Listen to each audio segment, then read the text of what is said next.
अस्सलाम वालेकुम। उम्मीद आप सब खैरियत से होंगे। और जैसे कि आपने व्लॉग में पहले देखा होगा, इतना कुछ खास व्लॉग में था नहीं। जब हम कराची से लाहौर आए हैं, सॉरी पाकिस्तान तो आगे हुए थे, कराची से लाहौर जब आए हैं तो बाकी ये कि सो के आए हैं। एक तो ट्रेन इतनी हिलजुल थी ना कि बस सोते थे, खाते थे, जागते थे, बस ये होता था सीन। खैर, अब घर पहुंच गए, थकावट वगैरह सारी उतर गई, रेस्ट कर लिया। तो मैंने सोचा कि क्यों ना मैं अपने व्यूअर्स को सारा अपना प्लान जो हमारा पाकिस्तान से ईरान का टूर था वो बताऊं कि एक बंदे का कितना खर्चा आता है। और ये मैं चीज़ा चीज़ा कुछ अमाउंट्स लिखी हैं ताकि एक आइडिया हो जाए कि इंसान को कि कितना खर्चा आता है। उसमें वीज़ा फीस भी सब कुछ इंक्लूड होगा और छोटी मोटी चीज़ें होंगी वो भी आपको मैं साथ साथ बताता रहूँगा। ये देखें, ये मैंने एक अपना पम्फलेट टाइप तैयार किया है और इसी के ज़रिए मैं आपको बताऊंगा कि हमारा कितना खर्चा है एक बंदे का और किस तरह की वहाँ पे सहूलियात और सब कुछ मिलता है। तो सबसे पहले हम लोग बात करते हैं वीज़े की। ईरान का वीज़ा जो ज़ियारत के लिए वीज़ा है ना, वो आपको मिलता है, पहले मिलता था तकरीबन महीने के लिए, फिर इन्होंने ऐसा ऐसा कम करके कर दिया 22 दिन, फिर अब इन्होंने कर दिया 20 दिन का। तो आपको ज़ियारत के लिए जो वीज़ा मिलता है वो 20 दिन का मिलता है और वो तो उसकी वो प्राइस है वो है 6,000 रुपया। ठीक है, 6,000 रुपये का वीज़ा मिलता है आपको। उसके बाद हम लोग जब गए, हम गए थे बाय रोड। ठीक है, अब बाय रोड का मैं आपको सारा बताऊंगा। बाय रोड सबसे पहले हमने यूज़ की थी ट्रेन। ट्रेन से हम गए थे लाहौर से कराची और तब हमारी ट्रेन थी ग्रीन लाइन, जो कि बहुत मशहूर पाकिस्तान की ट्रेन मानी जाती है और बहुत अच्छी ट्रेन है। इसका किराया जो था एसी स्टैंडर्ड का वो था तकरीबन 9,000 रुपया पर बंदा। ठीक है, और मतलब बहुत अच्छी सहूलत थी, बहुत अच्छी सर्विस भी थी, खाना भी उन्होंने दिया और ब्लैंकेट्स, तकिए, मतलब एसी बहुत अच्छा था। ओवरऑल बहुत अच्छी गाड़ी थी वो। ठीक है, और इससे हमें तकरीबन 16 से 18 घंटे में इससे हमें लाहौर से कराची टाइमली पहुंचा दिया था और ये ऑन टाइम थी। तकरीबन कह लें कि कुछ ही टाइम का फ़र्क होगा एज़ कम्पेयर टू बाकी ट्रेन से। ये ट्रेन जो थी वो अपने टाइम पे पहुंची थी। उसके बाद अगर हम बात करें तो वहाँ से हम लोग थोड़ा रेस्ट किया वहाँ पे। वहाँ से हम लोग निकले हैं जी रमदान बॉर्डर के लिए। जो कोयटा की तरफ से लगता है बॉर्डर ईरान का वो तफ्तान है और जो इधर से कराची की तरफ से लगता है वो है रमदान। और हमारी जो बस थी वो स्टेशन आ गई थी क्योंकि हमारे लोग ज़्यादा थे, बस पूरी इधर आ गई थी। अब हम बस में बैठे, उसका किराया मैं आपको बता दूं, जो कि कराची से ग्वादर के रास्ते से आपको लेके जाती है रमदान बॉर्डर। तो उसका किराया है जी 3500 पर बंदा। ठीक है, 3500। और ये सफ़र जो है तकरीबन 12 घंटे का सफ़र होता है। हमारी गाड़ी तकरीबन 5 सवा 5 बजे निकली थी वहाँ से कराची स्टेशन से और उसने हमें सुबह के अगले दिन सुबह के 5 बजे बॉर्डर पे पहुँचा दिया था। फिर हम वहाँ पे रुके, नाश्ता वगैरह किया। अब ये जो नाश्ता वगैरह ना, ये बेसिकली इसमें ना इंक्लूड नहीं है। ये अलग जो पैसे बचेंगे वो मैं आपको बताऊंगा, उसके अंदर सारा ये इंक्लूड होगा। बाकी माशाल्लाह बहुत हमारी अच्छी ज़ियारत हुई है, मैं आगे भी आपको तफसील बताता हूँ। सो अब बॉर्डर पहुँच गए। बॉर्डर खुला तकरीबन 9 बजे। वहाँ से हमारी इमिग्रेशन हुई। इमिग्रेशन करवा के सारी स्टैंप अपने पाकिस्तान से आउट होके वहाँ पे ईरान के अंदर एंटर हुए। वहाँ चेकिंग हुई हमारे लगेज की सारी। उसके बाद वहाँ से सारी स्टैंपें करके, फिंगरप्रिंट्स करके हम लोग स्टैंप्स लगवा के ईरान के बॉर्डर से क्रॉस करके इमिग्रेशन सक्सेसफुली करवा के अंदर चले गए। थोड़ा रेस्ट वगैरह किया। वहाँ से फिर हमारी बस बाहर आई हुई थी और वहाँ से बस जो हम लोग गए थे वहाँ से ज़ैदान। ज़ैदान एक ईरान का शहर है, ठीक है, जो कि कह लें कि कोयटा के करीब है, वहाँ तफ्तान बॉर्डर के करीब है, लेकिन यहाँ से दूर पड़ता है। यहाँ से जो पहला शहर आता है वो आता है ईरान शहर और चाबहार आता है। ठीक है, तो हम लोग यहाँ से डायरेक्ट ही हमारी बस, क्योंकि हम लोग ज़्यादा थे, जब लोग ज़्यादा हो ना काफ़िले में तो बसेस जो है ना वो बॉर्डर तक या जो भी आपका एक डेस्टिनेशन होता है, ये जो आपने जहाँ से पिकअप करना होता है वहाँ पे गाड़ी आ जाती है, आपको बिठा देती है। अगर 1 से 2 लोग हो ना फिर आपको खुद टर्मिनल्स पे जाना पड़ता है। खैर, गाड़ी आई थी। अब उसका किराया ज़ैदान तक का कितना था, तकरीबन वो 4,000 रुपया था। जो रमदान बॉर्डर तक गाड़ी गई थी उसका था 3500, जो कराची से रमदान बॉर्डर, और बॉर्डर से आगे ज़ैदान शहर तक जाने का 4,000 था। और ये भी जो था टाइम वो 12 घंटे का था।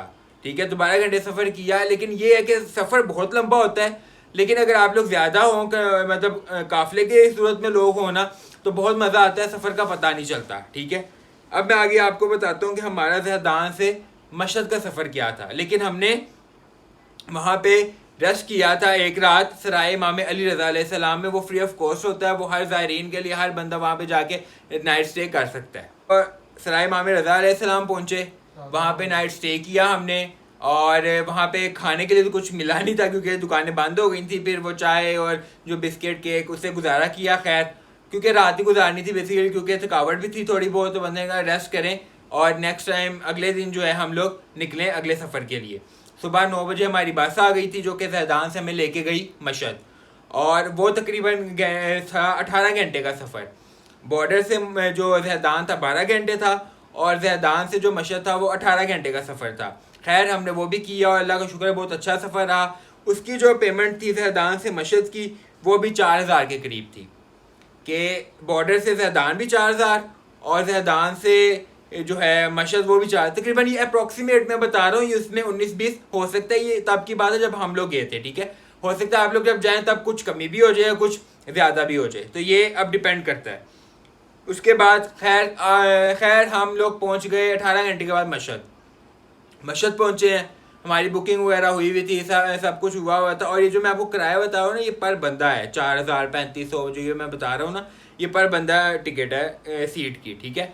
उसके बाद हम लोग मशहद पहुँच गए। अब वहाँ पे हमारे थे होटल अपार्टमेंट, जैसे मैंने आपको बताया कि वहाँ पे 9 बेड थे तकरीबन, एक फैमिली आराम से वहाँ पे सेटल हो सकती है। उसके अलावा क्या था कि वहाँ पे किचन वगैरह है, फ्रिज है, सब कुछ, आप खाना वगैरह आराम से बना सकते हैं। और जिस अपार्टमेंट में, जिस होटल में हम लोग रहे थे ना, वहाँ पे पर बंदा जो था ना 1500 रुपया पाकिस्तानी उसका चार्ज किया जाता था। उसमें उसे खाना भी दिया जाता था एक दिन का, उसके बाद उसका रिहाइश और मतलब रूम वगैरह सब कुछ उसके पास होता था। पर डे 1500 एक बंदे का था, ठीक है। और मैं आपको बताना भूल गया कि जब हम लोग जैदान से मशहद आए हैं ना, तो हम लोग जब टर्मिनल पे रुके हैं तो हमारे लिए हरम की गाड़ी आई है माशाल्लाह, बहुत लग्जरी गाड़ी थी। और वो ऐसी गाड़ी थी कि उसमें ना वो जो दूल्हा दुल्हन होते हैं ना, उनको वो बिठा के तो हरम में लेके जाते हैं और बीबी मौला के वो ज़ियारत करवाते हैं, मौला के हरम का तवाफ़ करते हैं। तो बहुत खूबसूरत गाड़ी थी। मौला ने हमारा इस्तकबाल बहुत अच्छे तरीके से किया। खुदा सबको बुलाए मौला और सबकी मंजूरी करें इंशाल्लाह बार बार। खैर हम लोग वहाँ से होटल पहुँच गए। आपके होटल का बता दिया, अपार्टमेंट थे। और अपार्टमेंट का मैंने आपको बता भी दिया कि कितना रेंट था पर डे का, पर पर्सन का। और हम लोग मशहद में रहे हैं तकरीबन 6 दिन, ठीक है। अब इसके अंदर खाना वगैरह जो भी था, अब आप खुद हिसाब लगा सकते हैं। आपने पीछे व्लॉग में भी देखा होगा, हमारे अपार्टमेंट्स भी देखे होंगे, हमारा खाना वगैरह और जो जो हम करते रहे आपने व्लॉग्स में देखा होगा। नहीं देखा तो आप जाके पहले वो व्लॉग्स देखें, तब आपको मज़ा आएगा ये सारी स्टोरी सुनने का। खैर अब हमने खाना वगैरह भी उधर खाया 1500 के अंदर ही पर डे का। ये पूरे वो हम लोग 6 दिन रहे हैं, तो मतलब 6 को हम 15 से मल्टीप्लाई करेंगे तो वो एक अमाउंट बनेगी पर पर्सन की, ठीक है, वहाँ पे रहने की। और उसके बाद फिर हमने मौला की ज़ियारत की है, हरम गए हैं वहाँ पे मशहद में। फिर हम लोग गए हैं इतराफ़ की ज़ियारत पे। उसका मुझे कोई आइडिया नहीं है कि कितने में बस हुई है, 2 बसें हमने करवाई थी, और कितने में वो पर पर्सन कितना उन्होंने पैसे लिए हैं, क्या किया है, मुझे वल्लाह अलम नहीं पता, इसीलिए मैंने उसका आइडिया भी नहीं लगाया। तो बाकी इससे आगे चलते हैं। निशापुर की ज़ियारत करके मशहद से फ्री होकर 6 दिन बाद हम लोग निकले खैर से मशहद से कुम निकले हैं। मशहद से निकलना बहुत मुश्किल था। क्योंकि दिल नहीं कर रहा था मौला को छोड़ने का, क्योंकि एक वो सफ़र इश्क नाम दिया था और है ही ये सफ़र इश्क। तो बाकी ये कि मौला को छोड़ना, उनसे दूर होना, हालांकि हम वहाँ नहीं रहते, लेकिन इतने से दिनों में ऐसे था। पहले शुरू में हम गए, हमें लगता था कि बहुत दिन हो गए हम लोग आए हुए हैं, ठीक है। लेकिन जब हम लोग निकलने लगे हैं तो ऐसे था कि बस अभी कल आए थे और आज जा रहे हैं। खैर वहाँ से मौला को अलविदा किया, वहाँ से हम लोग गए कुम के लिए। अब कुम का जो रास्ता था वो तकरीबन कुम का था, वो भी 12 घंटे का अप्रोक्सीमेट रास्ता बनता था, जो कि ट्रेन पे भी था और बाय रोड भी था, और बाय एयर भी आप लोग जा सकते हैं। बाय एयर की टिकट्स पता की, बाय एयर की टिकट्स नहीं मिली, और ट्रेन की टिकट्स पता की, ट्रेन की टिकट्स नहीं मिली। और वो टिकट तकरीबन 2000-2500 पाकिस्तानी की पर पर्सन की ट्रेन की टिकट है, ठीक है। लेकिन वो सीट्स नहीं मिली, क्योंकि वो जो आपको मैंने बताया दिन ऐसे थे कि बीबी की विलादत के दिन थे, तो इस वजह से वो टिकट्स नहीं मिली, सारी पहले ही बुक थी। और हम लोग काफ़िले के लोग ज़्यादा थे, इस वजह से हम लोग वो ट्रेन नहीं ले सके। अभी तक जो आपको मैंने बताया, उम्मीद है आपको सब कुछ समझ आ गई होगी और मज़ा भी आ रहा होगा व्लॉग का, कि सारी तफसील पता चल रही है कि हमारा सफ़र कैसा रहा। एक आपको कह लें हमारे सफ़र की जो एक वो बायोग्राफी होती है कह लें, वो आपके सामने है। अब हम लोग कुम की तरफ निकले मशहद से, और मैंने जो आपको ट्रेन का किराया बताया उसमें 19-20 हो सकता है, और ये डिपेंड करता है, वही मैंने आपको कहा कि दिनों पे, अयाम पे, कि क्या दिन है। कोई विलादत है अगर तो तब वो हायर होंगे उसके रेट, अगर वो कोई आम दिन है तो उसके लो रेट भी हो सकते हैं, डिपेंड करता है। खैर अब हमें ना हमें ट्रेन मिली, ना हमें वो फ़्लाइट मिली। तो उन्होंने ये कहा हमारे काफ़िले वालों ने कि हम ऐसा करते हैं कि हम लोग यहाँ से बस पे चले जाते हैं मशहद से कुम, और हम लोग ये सोच रहे हैं कि हम लोग काफ़िले वालों का ना एक जो सफ़र है वो बाय एयर कर दें, जिससे ये है कि उनको सहूलत मिल जाएगी। ठीक है, अब हम लोग ने एग्री कर लिया सब ने, हमने कहा ठीक है सारे इकट्ठे जाना है, कोई इशू नहीं है, कोई मसला नहीं। जहाँ जब 12-18 घंटे का सफ़र किया है तो ये सफ़र कुछ भी नहीं है हमारे लिए।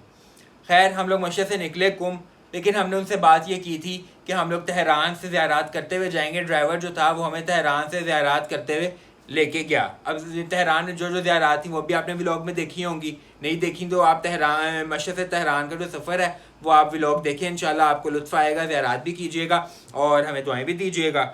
और अब मशहद से कुम का जो सफ़र था ना, उसके पैसे थे तकरीबन 3000 से 3500 के दरमियान में, मतलब 3200 होगा 3300 होगा, इसकी मुझे एवरेज नहीं पता, लेकिन ये है कि 3000 से 3500 के दरमियान में इसकी प्राइस थी पर बंदा टिकट की मशहद से कुम की। ठीक है, और खैर से हम लोग जब तेहरान की ज़ियारत करके हम लोग कुम पहुँचे हैं, तो कुम पहुँच के हम लोगों ने, अब ये हमारा सफ़र लंबा भी क्यों हो गया था, 12 घंटे से ज़्यादा इसीलिए हो गया था कि हम बीच में ज़ियारत करने रुक गए थे। ज़ाहिर बात है उस पर टाइम लगता है, तो हम लोग टाइम लेट पहुँचे थे कुम। अब वहाँ पहुँचे तो वहाँ तकरीबन हम 4 से 5 दिन कुम में रहे हैं। ठीक है, होटल बहुत खूबसूरत था, बहुत अच्छा था, लेकिन यहाँ पे अपार्टमेंट्स नहीं थे, यहाँ पे रूम्स थे, मतलब 5-5 4-4 बेड के रूम्स थे। और यहाँ पे हम लोग जब पहुँचे हैं तो यहाँ पे भी तकरीबन 1500 पर हेड के हिसाब से एक दिन का था, जैसे कि मशहद में मैंने आपको बताया है। और आपने व्लॉग देखा होगा, आपको समझ आ गई होगी किस तरह का होटल था, क्या था, वो आप उधर जाके देखेंगे तो आपको पता लगेगा कि वेल फर्निश्ड होटल्स हमें दिए गए थे काफ़िले की तरफ से। ठीक है, और सबसे बड़ी बात, हम लोग मशहद में और कुम में रहे हैं 6 दिन और 5 दिन, मतलब 10 से 11 दिन हम लोग इन दो जगह पे स्टे किए हमने। ठीक है, बाकी काफ़िले वाले ज़्यादातर जो हैं वो 4 दिन और 3 दिन, मतलब टोटल 7 दिन का स्टे करवाते हैं और वहीं से खैरबाद करवा देते हैं। लेकिन हमारे काफ़िले वाले ने बहुत अच्छा हमारे साथ कोऑर्डिनेशन की थी, कोऑपरेशन की थी, और हमें उन्होंने बहुत अच्छी ज़ियारत करवाई हैं, और खुदा सबको ज़ियारत नसीब करे। अब हम लोग रहे तकरीबन कह लें कि 5 दिन, जैसे मैंने आपको बताया कुम में रहे हैं, फिर एतराफ़ की ज़ियारत एक दिन की। अब वो ख़र्चा भी बसेस का जो है, एक निशापुर वाला जो मशहद में हमने एतराफ़ की ज़ियारत की थी, एक यहाँ पे, इसका हमने अभी कोई इसमें ऐड नहीं किया, ना मुझे वल्लाह आलम पता कि कितना बना था कितना नहीं। एक आइडिया भी आप लगा लें तो आप, लेकिन मैं आपको ये टोटल आइडिया दे रहा हूँ कि इतना जो है ये तो लगना ही लगना है। ऊपर जो होगा वो मैं आपको टोटल बताऊँगा कि इतना जो एक फ़िगर है, ये इसमें खाना भी इंक्लूड है, आपका ट्रांसपोर्ट भी इंक्लूड है, और टैक्सियाँ अगर आपने आना जाना कहीं तो वो टैक्सियाँ भी इंक्लूड होंगी उसमें। खैर, अब हम लोग तकरीबन 5 दिन के बाद निकले कुम से वापसी के लिए। हमारी टिकट्स थी, अब प्लेन हो गया हमारा, जो कि हमारा कुम से अगर बाय रोड आते तो वो सफ़र था 29 घंटे का। ठीक है, लेकिन हम लोगों ने क्या किया, हम लोग कुम से तकरीबन 1.5 से 2 घंटे का सफ़र करके तेहरान गए एयरपोर्ट पे, और वहाँ से हम लोग बैठे, फ़्लाइट पकड़ी हमने, और हम लोग चले गए चाबहार, जो कि near to Ramdan border city है ईरान का। ठीक है, हम लोग वहाँ गए, और तब हमें फ़्लाइट की टिकट पड़ी थी 15,000 पाकिस्तानी पर पर्सन।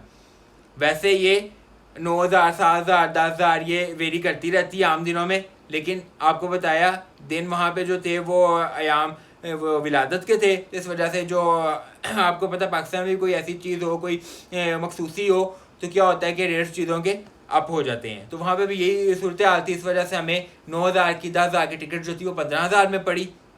खैर, हमने शुक्र का कलमा पढ़ा कि हमें 29 घंटे का सफ़र नहीं करना पड़ना था, क्योंकि एक आप जब जा रहे होते हैं ना, आपको एक लगन होती है, एक जस्तजू होती है कि मौला के पास जा रहे हैं, उनकी ज़ियारत करेंगे, तो जितना लंबा सफ़र भी होना महसूस नहीं होता। लेकिन वापस जब आ रहे होते हैं तो बंदे इतना होता है कि यार बस जल्दी से घर पहुँच जाए।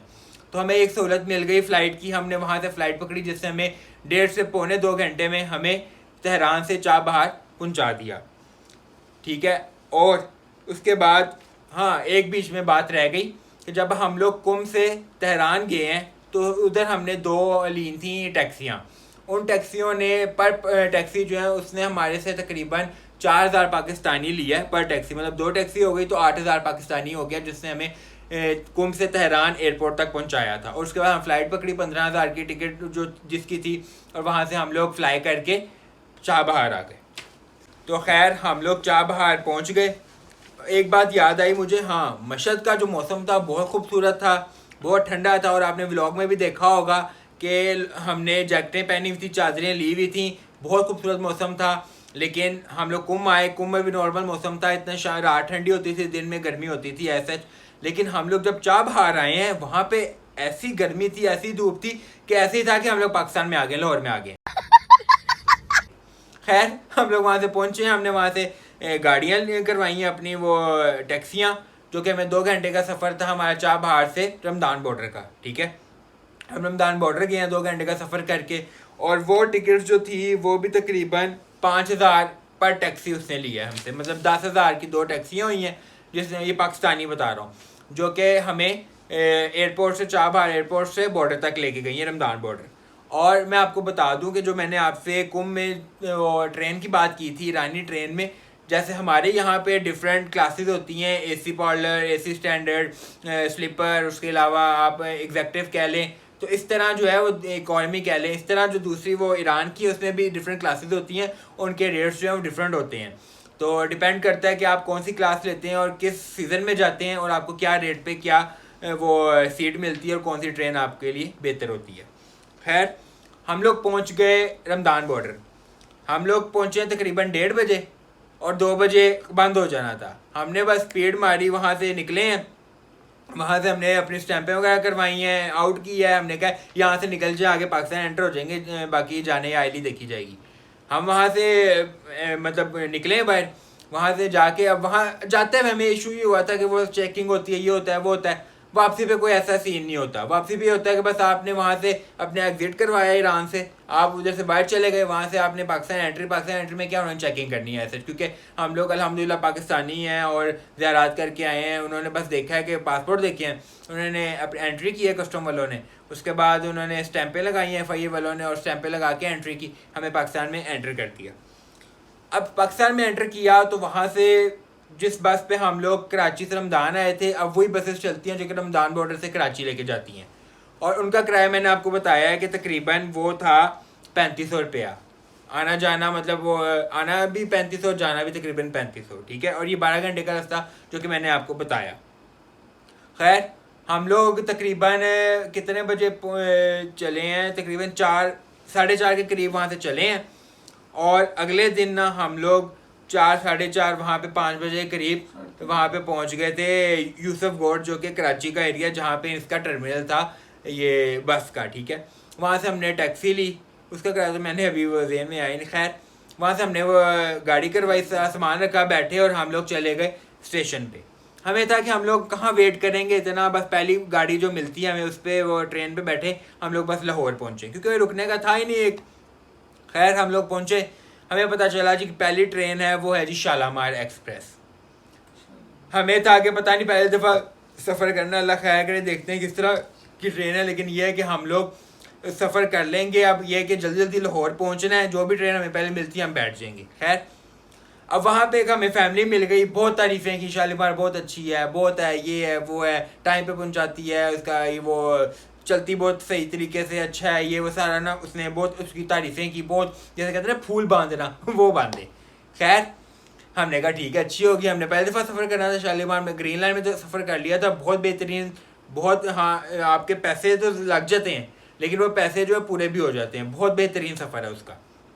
खैर शालीमार की टिकटें करवाई। अब जब हम लोग गए हैं उधर, कह लें कि वो टिकट काउंटर पे, उसने कहा जी कि यहाँ सिर्फ इकॉनमी की टिकट मिलेगी, आपको वो नहीं मिलेगी। ठीक है, हम खैर उधर चले गए। अब वेट किया जी कि गार्ड आएगा, वो ट्रेन वाला, वो टिकट देगा, उसे पैसे देंगे, सब कुछ ये कर के ना, आपको पता पाकिस्तान है यहाँ सब कुछ जायज़ है। खैर हम लोगों ने वहाँ पे वो टिकट्स वगैरह ख़रीदी हैं, इसी स्टैंडर्ड की, बैठ गए। 6 बजे का टाइम था, तकरीबन 6:25 का, 6:45-7 बजे जाके ट्रेन चली है। और वो ट्रेन जो थी ना, उसने हर कह लें कि जंक्शन पे ना स्टॉप किया है, पता नहीं क्यों। खैर शायद वो करती है, हम पहली दफ़ा बैठे, हमें वो लगा है वो नया नया, लेकिन खैर उसने किया। फिर उसके बाद जब हम ग्रीन लाइन में आए, उसके गिनती के 6 से 7 स्टेशन स्टॉप थे, उसके अलावा कहीं उसने स्टॉप नहीं किया पूरे रास्ते में। खैर हम लोग इधर आ गए। अब मैं इसके शालीमार का आपको किराया बता दूं, एसी स्टैंडर्ड का किराया इसका 7200 था, 7,200। ये सारा जो किराए चीज़ें हैं मैं अप्रोक्सीमेट बता रहा हूँ, ये जो हो सकता है जब आप लोग जाएं या उसमें उतार चढ़ाव भी हो सकता है। खैर हम लोग सफ़र किया। अब उसमें शालीमार में इशू ये था कि वो ऐसे थी जैसे वो रेवंड की बस होती है। अब बस से मुराद ये कि वो इतनी उसमें इतनी हिलजुल थी, इतना था कि ये बंदा एक स्टेबल खड़ा नहीं हो सकता, वहाँ पे चल नहीं सकता। ग्रीनलैंड में आप चल रहे हो तो इतना आपको महसूस भी नहीं होता था कि आप वहाँ पे चल रहे हो, आप ट्रेन में हो नहीं हो, आपको थोड़ा इतना वो नहीं पता चलता था। इसमें तो फुल आपको पता चलता था कि वाकई ट्रेन में और आपको इस तरह हिलाती थी। खैर, और इतनी बोरिंग ट्रेन थी, इतनी वो कि कह लें कि सोए उठे जागे, बस यही खाना खाया, कुछ सो गए, फिर उठ गए, बस यही कि बस टाइम गुजारा है कि जल्दी जल्दी लाहौर पहुँचे। खैर लाहौर पहुँच गए, और आपको जैसे मैंने बताया, आपने व्लॉग में भी देखा होगा कि कराची से जैसे हम लाहौर आए हैं। और अब आपको बताने का मकसद ये है कि आपको आइडिया हो जाए कि अप्रॉक्सीमेट एक बंदे का बाय रोड कितना खर्चा आता है पाकिस्तान से ईरान और ईरान से पाकिस्तान वापस। टोटल खर्चा जो है ना वो एस्टिमेटेड जो है वो है 85 to 86,000 पर बंदा पाकिस्तानी। इससे ज़्यादा आप रखें वो आपकी विलिंग पे है कि आप कितना अर्न करते हैं, कितना आप लेके जाना चाहते हैं। लेकिन एक बंदा इजीली 85 to 86,000 रखेगा ना तो तकरीबन 20 दिन का वीज़ा मिलता है, तो उसमें 15 दिन आप 16 दिन आराम से वहाँ पे खाना पीना रिहाइश ईच एंड एवरीथिंग वहाँ पे कर सकते हैं। मैंने जो ये बजट बनाया ये तकरीबन मेरा बना है 60,000 समथिंग का ये बजट था जो चीदा मैंने बनाया। अब हम 86,000 में से 86,000 में से अगर हम 60,000 निकाल देते हैं तो बाकी जो बचते हैं ना, अब वो पैसे वो हैं कि जो हमने इतराफ़ की ज़ियारत की हैं, मशहद में जो आसपास के शहरों में गए हैं ज़ियारत करने, कुम में आसपास की जगहों पे ज़ियारत करने गए हैं, उसके अलावा हम लोग टैक्सियों के कोई सफ़र किए हैं, ठीक है, खाना अगर कहीं बाहर से खाया है, तो तमाम चीज़ें जो हैं वो इसमें इंक्लूड आती हैं। टोटल जो है वो 86,000 पर पर्सन जो है वो आसानी से आप सफ़र कर सकते हैं ईरान का। ठीक है, तो उम्मीद है कि आपको मेरा ये व्लॉग अच्छा लगा होगा, और अगर आपको फिर भी कोई मशवरा चाहिए, कोई चीज़ चाहिए, क्योंकि हम लोग सफ़र करके आए हैं, हमें पता है क्या चीज़ वहाँ पे मिलती है। कि हाँ, महंगाई बहुत थी वहाँ पे ईरान में, ठीक है, आपको पैसे मिलते तो ज़्यादा थे, लेकिन ये था कि वो इक्वल टू आपके पाकिस्तानी पैसों के ही होते थे, तो आपको फ़ायदा कुछ नहीं होता था। कि वहाँ पे हम जब गए थे हमें 1000 पाकिस्तानी का वहाँ पे 2 लाख मिलता था, ठीक है, या हमें एक शहर में आके 2,10,000 या 2,15,000 भी मिला है। लेकिन आप जाएंगे, खुदा आपके नसीब करे तो आपकी किस्मत में होगा तो ज़्यादा भी मिलेगा, लेकिन महंगाई बहुत है, हर चीज़ महंगी है। सो ये जो मैंने आपको बताया है कि 86,000 था, उसमें 60,000 ये तो लगना ही लगना है। 60,000 ये तो लगना ही लगना है कि आपने जब एक डेस्टिनेशन पे पहुंचना है एक पिकअप पॉइंट से, तो ये लगना ही लगना है तकरीबन 60,000 के करीब। उसके ऊपर जो 20,000 है ना, वो आप पे डिपेंड करता है कि आप, अब हम लोग जैसे गए थे ना, हम लोग काफ़िले के साथ गए थे, हमारे काफ़िले का नाम था कारवान विलायत असर। बहुत अच्छा काफ़िला था, बहुत अच्छा, बहुत कोऑपरेशन करने वाला, बहुत अच्छी ज़ियारत करवाई है, हर जगह की ज़ियारत करवाई, यहाँ तक कि कुछ ऐसी जगह भी थी जहाँ हम नहीं गए थे लेकिन हमें वो लेके गए और हमने ज़ियारत की है। खैर, मैं आपको बताने का मकसद ये है कि 20,000 जो आपका बचता है ना, बचता है मतलब 86 में से 20,000 जो है, अब वो आप पे डिपेंड करता है कि आप काफ़िले वालों को दे दें, वो आपको खाना देंगे, ज़ाहिर बात है, ट्रांसपोर्ट देंगे। अब अगर आप उनको नहीं देते, आप खुद करते हैं कि आप बस कहते हैं कि हमें ये चीज़ें ट्रांसपोर्ट दे दें, ये जो है बॉर्डर से बॉर्डर, शहर से शहर, ये वो, ठीक है, बाकी जो खाना हम खुद बना लेंगे, वो आपकी हेडिक है। अगर आपके लिए ईजी है आप बनाएं, आप वो 20,000 बचाएं, जैसे वो आप पे डिपेंड करता है। या अगर आप काफ़िले के साथ नहीं जाते, आप कहते हैं कि हमारी खुद की सहूलत है कि हम फैमिली जाएगी, हम खुद खाएंगे पकाएंगे, इट्स अप टू यू। लेकिन ये एक ऊपर से जो मैंने मेजर जो किराया वगैरह थे, जो प्राइसेस थी, वो मैंने आपसे डिस्कस की हैं कि इतना तो लगना ही लगना है, इससे कम नहीं लगेगा, इससे बेशक ज़्यादा हो। जितना वो कहते हैं ना पंजाबी की मिसाल, उर्दू की मिसाल, कि जितना गुड़ डालो उतना वो मीठा होता है किसी भी चीज़ में। तो अब क्या है कि आप जितने पैसे ऐड करते रहेंगे उतना वो लग्जरी। अब हमारे होटल जो थे इस पैसे में भी इतने लग्जरी होटल थे, 3 स्टार 4 स्टार हमें होटल मिलते रहे अल्हम्दुलिल्लाह। रूम्स बहुत अच्छे थे, सफाई सुथराई, फिनिशिंग, मतलब ईच एंड एवरीथिंग बहुत अच्छा था। तो बाकी ये कि हम भी कहेंगे आपको कि आप लोग जाएं और हमारे इस व्लॉग को देख के जाएं ताकि आपको आइडिया हो, और इस आपको उम्मीद है मुझे कि ये व्लॉग अच्छा लगा होगा। लाइक कर दें, कमेंट कर दें, सब्सक्राइब कर दें, बेल आइकन को ज़रूर दबा दें, हमारे आने वाली वीडियो को प्रमोट कर दें ज़रूर, और शेयर लाजमी करें, कमेंट भी करें। मिलते हैं आपको अगले व्लॉग में, तब तक के लिए अल्लाह हाफ़िज़।